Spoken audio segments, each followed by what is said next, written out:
Prime Minister, you're here in Helsinki with a focus on Russia. There's a war in the Middle East. How are you going to pay for all your defence commitments? Do you need to get from 3% to 3.5% spending on defence much sooner than you've pledged? Well, we're here talking to our Northern European allies in a military alliance, and you're absolutely right.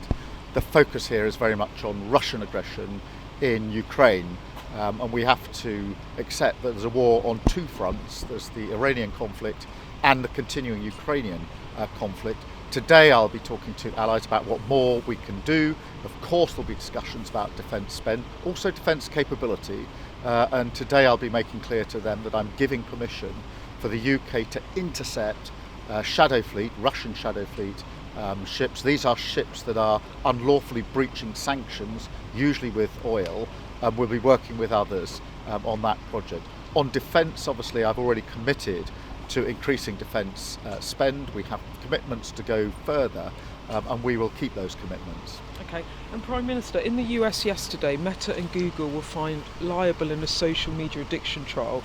Does the court case in America point to a shift in mood both there and back in the UK, that people expect your government to regulate social media more aggressively?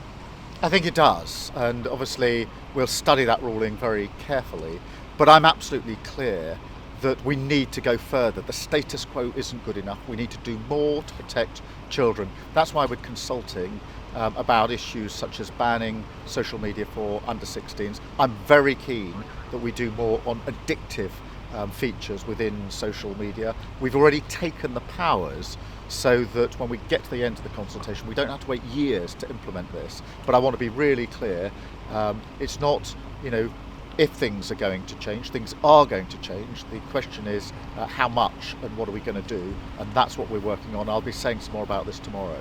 And just finally, critics say that the theft and botched investigation of your former Chief of Staff Morgan McSweeney's phone stinks of a cover-up.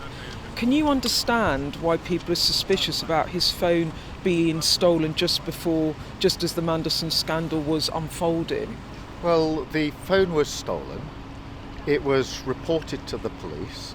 There's a transcript of the call in which Morgan McSweeney gives his name, his date of birth, the details of the phone, and the police confirm that it was reported. Unfortunately, there are thefts like this.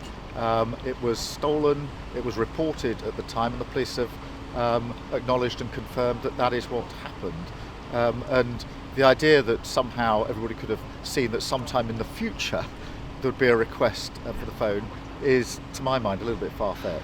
Okay, Prime Minister, thank you very much.